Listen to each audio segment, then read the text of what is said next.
Hey everybody.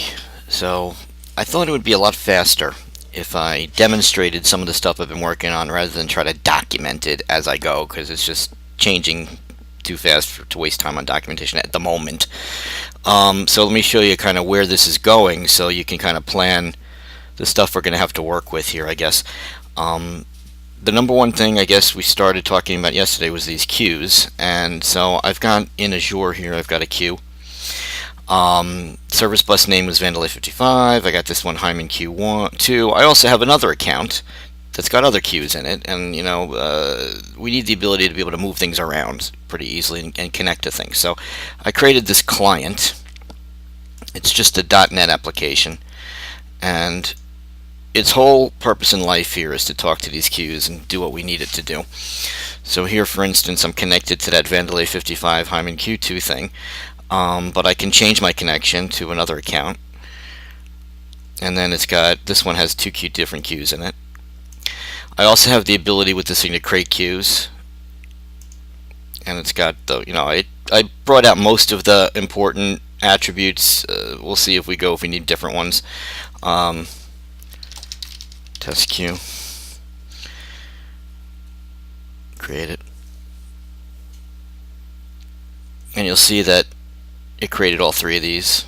And so this purpose of this thing is to be able to put messages on the queue. And so I exposed all these the properties of the message, whatnot, and you can just add messages to the queue. 1, 2, 3, 4, whatever you want. You want to add 100, it's set up for that. Nice. Using this tool, you'll be able to look and peek at the message, so you can see what's in the message.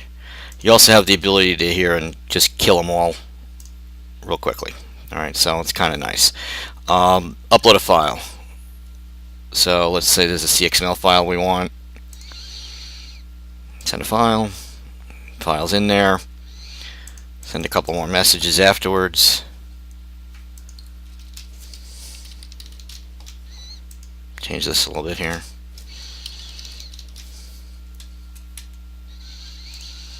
So you'll see I've got this guy here is the XML message. These are the files. So these are all sitting in Azure, and we can certainly play with them. You get tired of this thing, test queue, just go and delete it. So this saves you a lot of time, believe me. So the next headache here was BizTalk, right? So BizTalk can certainly read these queues, and you configure BizTalk with a receive port. I have one location here, and if you look at the way this is configured, there's the URL of the service bus and queue, and that's it. That's all you need to set up. Very easy. It's going to require the key, of course, and anything else. I'm using SAS, but you can ACS, whichever one you want to use. Fine. So what I'm going to do here is, what I also have here is a pipeline, and I'll show you this in a second. But the way that this works is, let me go to my outbox. So I got a bunch of messages in here, but I'll delete them. And so you'll see how nice this thing works. I'm going to go and throw some messages on the queue, right? So I'll throw 3 messages, and I'll put in, let's look at the outbox here. Now, for those that are concerned about this does not work with polling. You'll see how quickly these things come out. It's like almost instantaneous. And you got to remember, this is going over my LAN connection to the Azure. Who the hell knows how this is going, right?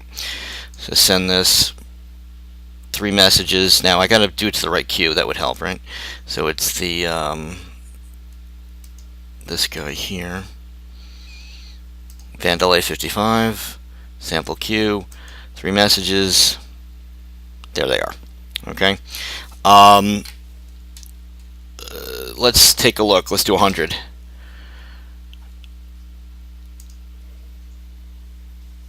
Bang. Comes right out.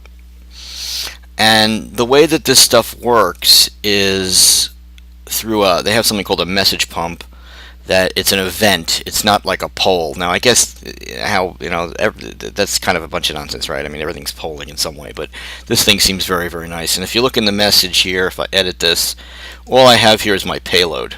Okay. Now, this is not how the messages are stored in the queue. The messages are stored as a serialized object.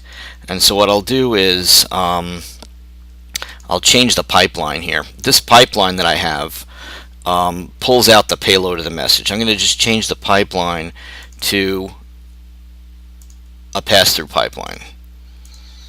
Alright. If I do that, you'll see what the message looks like raw. Oops. I'll just put a pass-through in here. Alright. Let me delete all these messages so I don't confuse myself.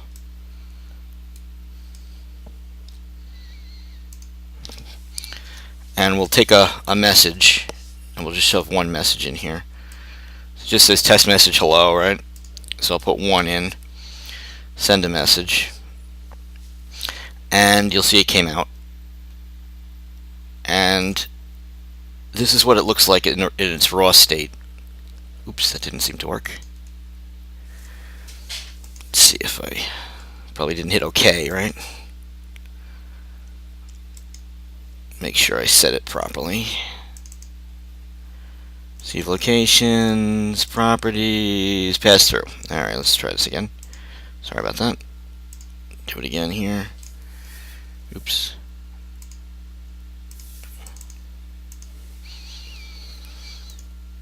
Send. And this is what it looks like raw. And this is a non-serialized message, so when you go and look at all of this stuff, if you went byte for byte, this is the serialization header from the serialize class in .NET.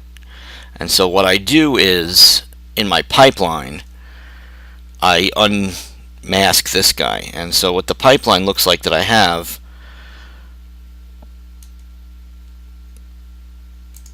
is pretty simple.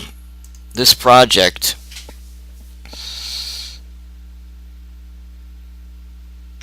here's what the pipeline looks like, and all I did was write a decoder to do this. So it's a pipeline object, and it's a very simple decoder.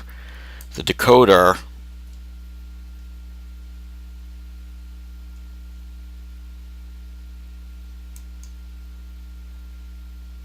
maybe it's 8 lines of code, I don't know. The decoder looks like this. There's not much to it. What it does is it reads the message, it turns it into a brokered message, which is the type of message that the queues use, and then all it does is pull the body out. That's it. And then it puts it back into the array and does all the nonsense you need to do for BizTalk. But basically it's really just these 2-3 lines of code. Also, what I'm doing in here, and I'm not 100% sure I have to, so I have it commented out, is promoting properties that we may or may not need. So, like all those properties that are listed here, I want to make sure we can filter on those and promote them. You can also add your own properties, and I'll add that to this client as well. So that's I kind of wanted to show you where we are with this thing. The other issue we were talking about yesterday was the Ariba messages themselves. And so what I did was I created a couple things. So you just mentioned, how do you do the project separately from the schema separately from the BizTalk project. So here I've got a solution. There's 2 projects in here. One is Ariba schemas, and all that's in here is schemas, 4 schemas. The other thing is, and this project here, I've got a bunch of nonsense, but this is all the other components that have nothing to do with this. And then what you do is when you deploy these things, you go to the BizTalk console, and if I go to an app and I hit properties, there's a references tab, and I'm referencing that other project. So that allows me to see all the schemas from that project in this project, and it seems to work pretty well. So dealing with the Ariba messages, I was able to distill all of that junk basically down into one or two schemas. So here is what it looks like, and I'll, once I get this thing vetted and everything, we'll name it properly. I believe it's just this guy, XML, CXML. And basically what this is all of the little components that make up an Ariba message. Alright? Now you don't need all of this stuff, and everything you would need is really already defined. The entire message is made up basically of this one element, the CXML element. And if you look and see how this works, they have this thing in here which you may never have seen before. It's kind of an XML kludge, if you want to call it that. They've got choice sitting here. And what choice means is that this can be one of a whole bunch of different kinds of elements. And I can kind of show it to you in Ariba, but let's see if I can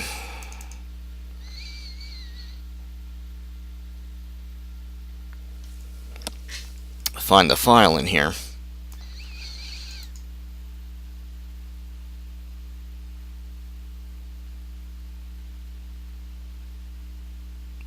I think this one will do it here.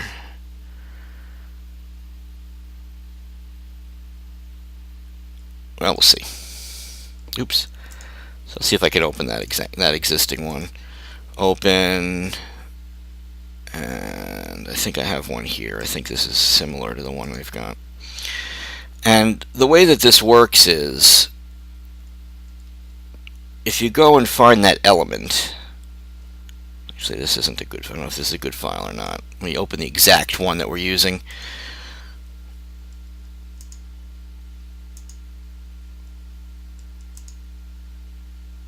bear with me a second.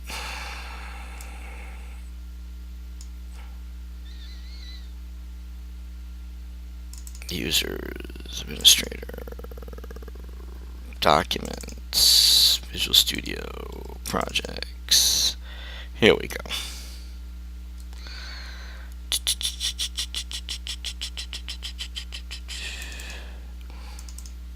Alright, so here's the one that I'm using here, CXML3A. And what I've got here is the list of all the elements, but when you open up this thing, it's basically just this one element. And if you look at it, it has the ability with that choice thing to be almost any kind of element. The response could be any one of these types. And these are basically all of the Ariba types. So no matter what, the way this is set up now, this one schema, the way I put it together, should accept all of these types of Ariba messages, and this is all of the Ariba messages. And if you go and look at this stuff, it has all the detail in it. What a request, the header, all the pieces and parts. So it's the full schema, and I tested every single file that they give us in the in the examples, and they all work with this. So well, if that's going to work with our files, we'll see, but this is at least a good start. The way that I dealt with this thing is, the problem we have is that these messages, when you work with an Ariba file, the messages don't have any sort of schema in them, really. I've got a file. Here's one of their files, and I got to open it with some better thing than this. So this is one of their test files, and in order for me to get this to work the way we want it to work, it had no namespace. See this namespace here? I had to add this. So if you go to one of their files, this one is my test file, so I'll find one that's one of their files. If we go to one of their files, here we go, like this guy, this is what you have. You've got this doc type element, and this doc type element is like useless to us. We can't do anything with it. So once I remove that, I've got just the CXML element, but there's no namespace to match it to. So if you were to consume this with BizTalk, it's not going to know what to do with this thing. So we need a namespace to be put in here. And so what I did was I created a pipeline that will consume this file and add the pieces that we want. And so I've got this pipeline.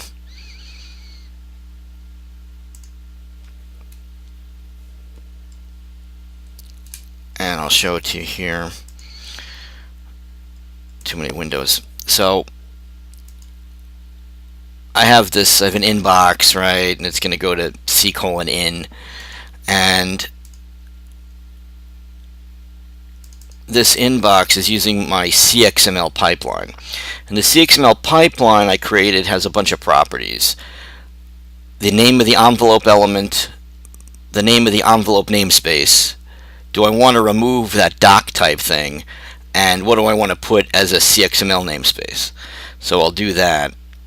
And what we'll do is we'll take one of these files, any one, doesn't matter, they all work. Copy this guy. And I have it, I think, only reading CXML at the moment. We'll see in a moment if that's true or not.